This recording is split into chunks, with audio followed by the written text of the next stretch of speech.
My name is Eugene, and for the next few minutes, I'm going to be talking to you about an organization called the International Search and Rescue Advisory Group, or Insarag. And what this group is a conglomerate of countries and organizations that respond to and carry out urban search and rescue operations. They were established in 1991 to facilitate coordination between urban search and rescue teams located all over the world and allow them to respond to areas experiencing structural collapse disasters. The group was created under the framework of the United Nations Coordination of Humanitarian Affairs to avoid duplicity with similar groups.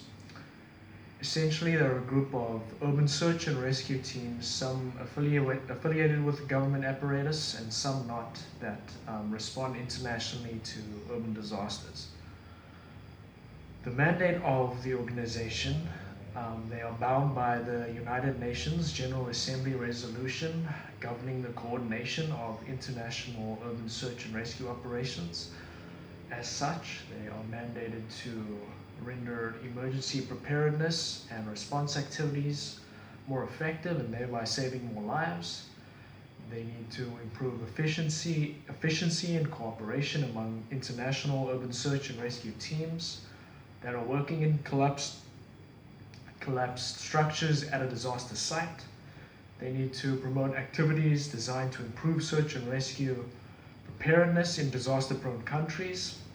They need to develop internationally accepted procedures and systems for sustained cooperation between national urban search and rescue teams operating on the international scene. And they also need to develop urban search and rescue procedures, guidelines, and best practices that strengthen cooperation between interested organizations during emergency relief phase. How they are composed: they have a steering group that drives 3 regional groups as well as working groups beneath them and urban search and rescue team leaders that operate on local levels. The steering group develops policies and are responsible for developing strategic direction of the organization itself. The steering group also directs the actions of the 3 regional groups, urban search and rescue team leaders, as well as the working groups. The 3 regional groups consist of the Americas region, the Asia Pacific region, as well as the African, Europe, and Middle Eastern region.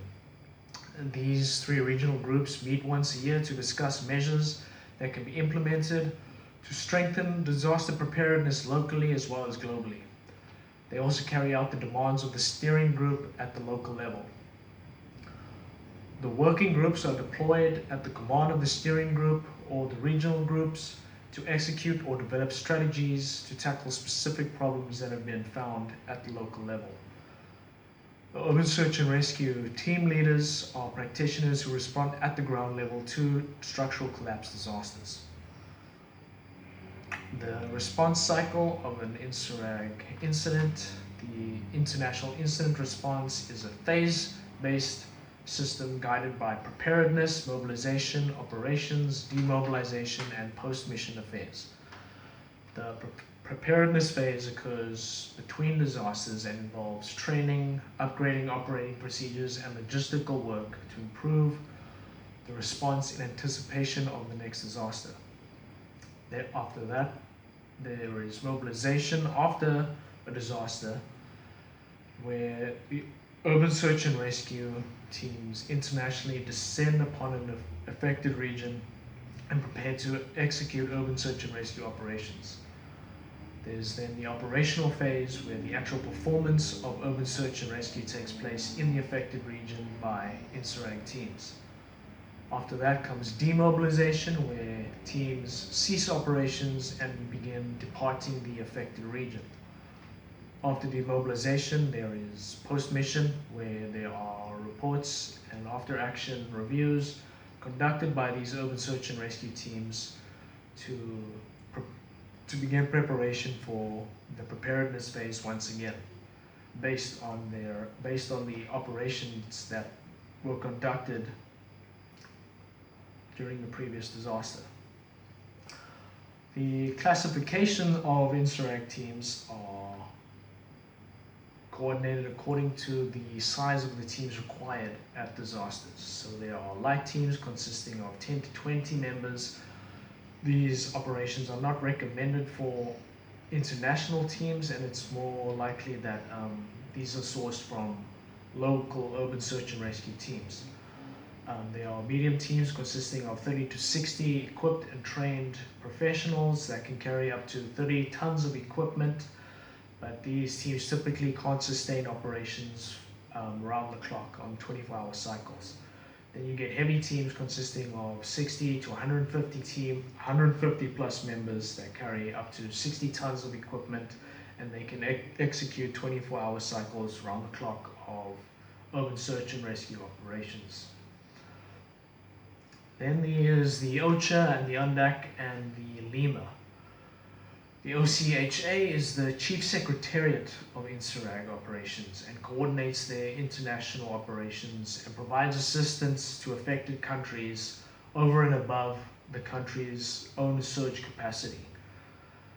The UNDAC, or the UN Disaster Assessment and Coordination, are teams deployed by the OCHA to emergencies where there's a sudden onset, and these teams are responsible for providing assistance and guidance towards an eventual urban search and rescue operation that will be conducted by Insarag.